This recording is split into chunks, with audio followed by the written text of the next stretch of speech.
Hi, I'm Dr. Bart and I'll be your product management teacher. Today, we are continuing the series about the great resume for product managers and aspiring product managers. If it's the first video from the series that you're watching, please do start with the first part. It's pretty important and it gives a lot of context to what I'm going to say. So, without further ado, the intro, the profile, the summary, the introduction section of your resume, however you would call it. A lot of you will just skip it or feel uncomfortable writing it, not making sure what to write. So I'm here to help. This is a must-have element of any resume. This should be no more than 5-6 sentences with an active I narration. I am an aspiring product manager that's working hard to break into the industry. I have spent countless hours learning, practicing. I have prepared my own mini product that I describe later in the resume, and I believe I'm ready for the challenge. This is the sentences, and this is how you can start your resume. The 5-6 is like the point of reference, but don't go above 6. You don't want to have it like main content of your resume. This is your introduction. This is like, if this was a book or a story, this is like your first page. That's all it is. But at the same time, it gives you an incredible advantage of putting the right context to the recruiter's view. I suggest that the final 6th or 5th sentence has nothing to do with your career. This is your mind trick that you can use to get the recruiter to remember about you. You do that by disclosing something unique about yourself.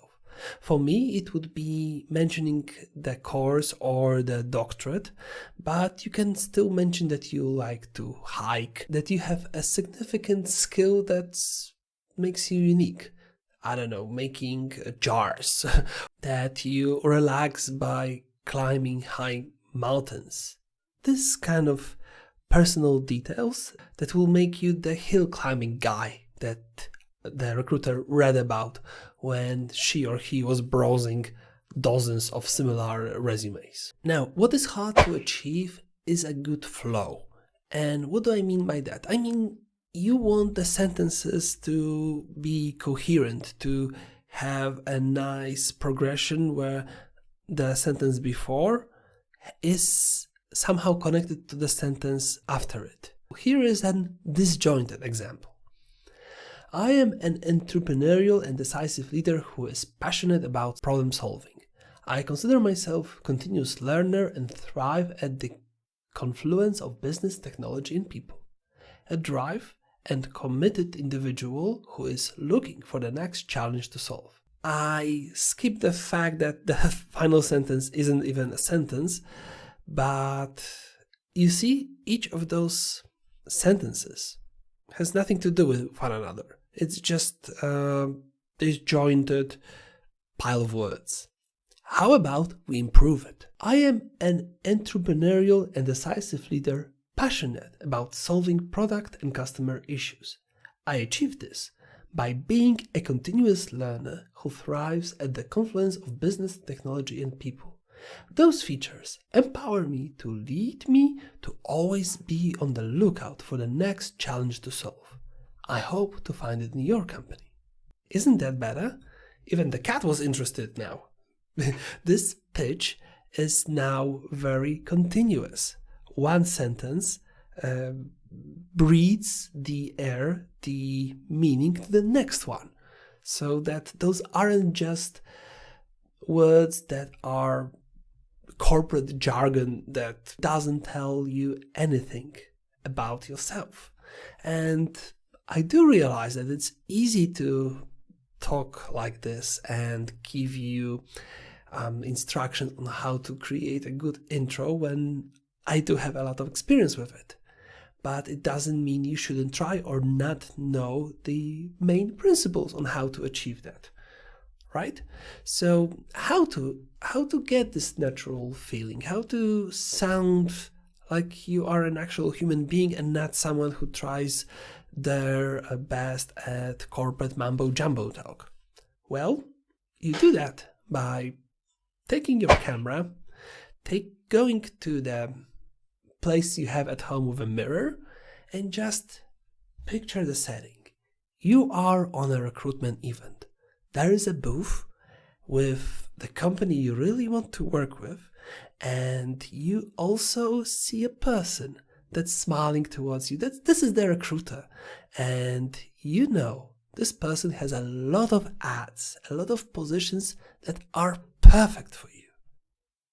What do? You go in, you introduce yourself, and tell this person who you are.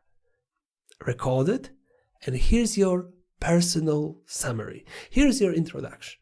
Of course, in this situation, it might be a little bit too casual, but once you have the words, once you allow the brain to relax and just speak normally, you will have a good basis to work off, to have good grounds of introducing yourself. But one more thing you need to realize is that it's not really about creating an introduction. This is your little tiny cover letter. This is where you want the recruiter to be convinced that maybe despite something lacking in your resume, you might be the person they want to talk to.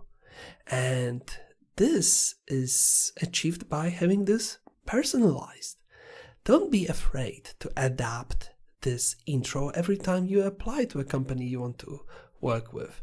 Mention the name, mention the product. That will resonate much better, and it will show that you did the work to create a custom resume. In previous video, I told you to adapt that throughout your template to any job you're applying to, but this is particularly important here because it's not about matching the requirements here. It's about sharing your dreams, ambitions, your willingness to work for that specific company, to make a statement as if you were in the room, making your resume a personal request to get hired and not sending your professional file to the recruiter. Now, obviously, the summaries for sitting and aspiring product managers will be slightly different.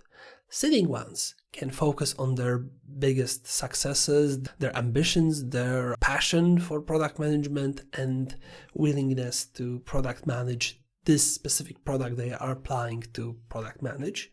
However, the aspiring people will benefit even more from a good introduction, because you can mention that this is your dream, that you've done a lot of work, that you have been in courses, that you have been watching YouTube videos, reading blogs, books, and put in a lot of effort to become a great product manager, and you have what it takes. You invested the time, and you hope that you will be the great fit for this junior position that you're applying for, or maybe even a medium one, who knows.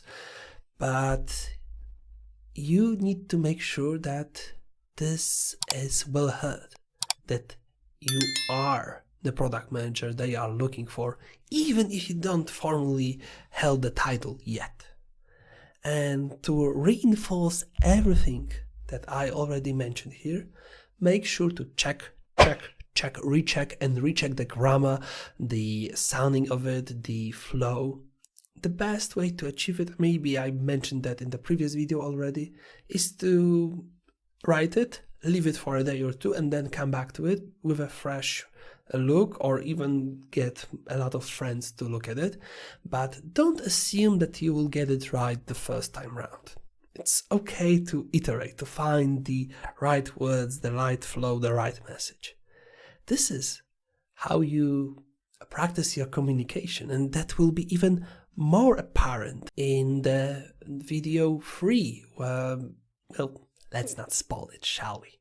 But in order to have a great resume, you have to be that great product manager to begin with, whether you already did the job or it is yet to come for you. To do that, you can always turn to my courses on Udemy and Skillshare. QR codes are now on the screen and links in the description, so that you can know everything there is to know, that I know, to get you to that greatness, so that you have all the skills you need to rock that product management position you are willing to get. So that concludes the part 2 of this 3-part series. I'll see you next week in the final installment when we'll talk about the experience section. See you there.